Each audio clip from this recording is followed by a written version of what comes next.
Some horror movies scare us because of the monsters, some because of the ghosts, but the scariest ones, the ones that stay with you long after the screen goes dark, are the films inspired by true events. Today, we're diving into the most disturbing horror movie ever made, one based on real events, so shocking that even Hollywood didn't dare show everything. If you're new here, make sure to like, subscribe, and hit the bell icon because we explore the darkest corners of reality every week. Let's begin.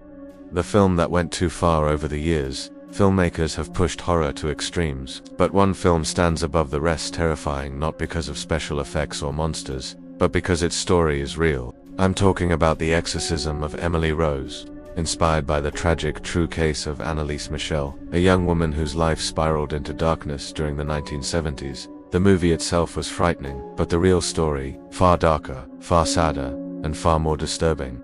So let's go back to where it all began.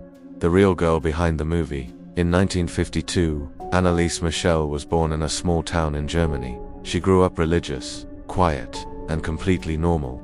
But when she turned 16, strange things began happening. She started experiencing episodes where she couldn't move.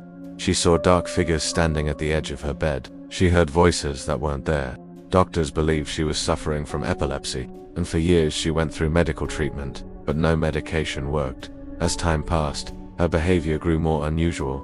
She began avoiding religious objects. She heard growling voices telling her she was damned. Her family watched as their once sweet daughter changed into someone they didn't recognize. To them, it no longer seemed like a medical issue. It looked like possession. The exorcism rituals. Between 1975 and 1976, 2 priests were officially authorized to perform exorcisms on Anneliese. What followed is something no horror movie has fully captured. For 10 months, 67 exorcism sessions were performed, some lasting hours. Recordings from those sessions still exist today, filled with guttural screams, growls, and voices that sounded nothing like a human teenage girl. During the rituals, Anneliese claimed she was possessed by multiple demons, including Lucifer himself. She spoke languages she never learned. She displayed abnormal strength. She refused to eat because she believed demons wouldn't allow her. Slowly, her condition worsened. This is where the story becomes truly tragic. The horror behind the horror. By the summer of 1976, Anneliese was severely malnourished and physically exhausted. She weighed less than 70 pounds. Her final recorded words to her mother were chilling. "Mother, I'm afraid." On July 1, 1976, after months of suffering, Anneliese Michel died. The cause: dehydration, starvation, and physical deterioration. Her parents and the 2 priests were later charged in court. Doctors argued she needed medical care, not exorcisms. The court agreed, and the priests were found guilty of negligent homicide. The trial shocked the world. It raised questions about faith, mental health, and responsibility. Hollywood later turned this story into The Exorcism of Emily Rose, but even that film avoided many of the disturbing details, because the truth was far more horrifying than anything they could show on screen. The movie version vs. reality. The movie The Exorcism of Emily Rose presented a supernatural courtroom drama showing the balance between science and religion. While it captured the atmosphere, many details were softened. In the film, Emily experiences supernatural encounters with shadows, demonic entities, and hallucinations. But the real audio tapes of Anneliese Michel are far more terrifying than anything in the cinematic version. In reality, Anneliese's suffering wasn't just visual.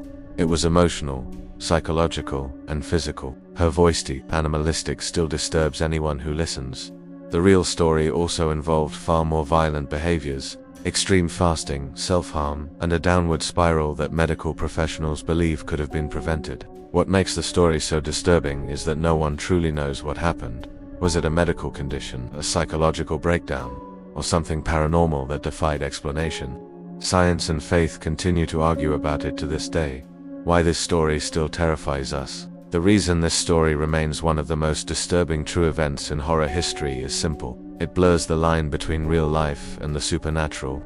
Unlike ghost stories, urban legends, or fictional monsters, the case of Anneliese Michel is documented, recorded, and witnessed by dozens of people.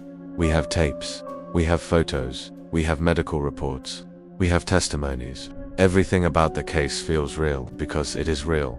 This is not just a horror story, it's a tragedy. A young woman who suffered immensely and whose story became a warning about the dangerous clash between spiritual belief and medical science. And that is why The Exorcism of Emily Rose remains the most disturbing horror movie inspired by true events. Not because of what Hollywood showed, but because of what it didn't. Thank you for watching. If you enjoy deep dives into real-life horror, mysteries, and chilling true stories, make sure to like, share, and subscribe. Tell me in the comments, which horror movie inspired by real events should I cover next? This is your host, signing off.